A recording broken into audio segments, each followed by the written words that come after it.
It's the third Sunday of Lent, and we get my favorite gospel story, the encounter of Jesus with the Samaritan woman at the well. You know, whenever we read the Gospels or any of the Bible, we can think, how does this passage relate to the cross? When looking at this encounter with the Samaritan woman, this question has an especially rich answer. And there are many connections between this scene and the cross, but I'm going to give you just three. The first is that there's only two places in the gospel where Jesus asks for a drink, and it's here at the well where he says to her, "Give me a drink," and on the cross when he says, "I thirst." Second, he promises her living water. He says, "You won't have to come back here and draw water again because I will give you living water." And then on the cross, from his side, pours forth that living water. Third and finally, she asks where we're supposed to worship, in Jerusalem where the Jews worship, at the temple where God commanded, or here on Mount Gerizim. She's confused. And Jesus says, neither here nor in Jerusalem will you worship, but those who worship will worship in spirit and in truth. I've heard many people who think that this means I can worship God in my heart however I want and wherever I want. There's some truth to that, but really what it means is this.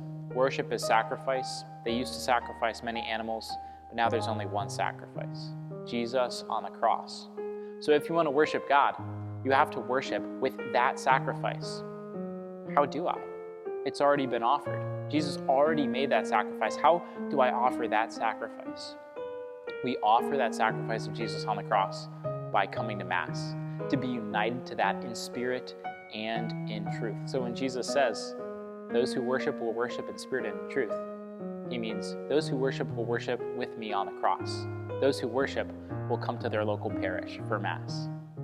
Hay tres cosas en que este pasaje, este encuentro del Señor con la mujer de Samaria tiene una relación a la cruz, tiene una conexión al Calvario.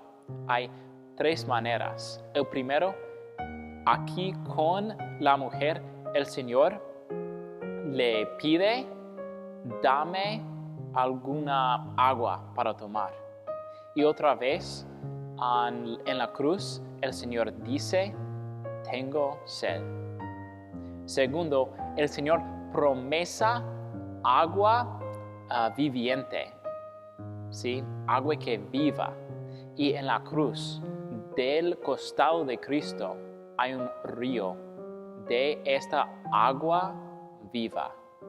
Y finalmente, el Señor dice que para adorar al Señor, no adoramos aquí en Monte Gerizim ni en Jerusalén, pero adoramos al Señor en espíritu y en verdad.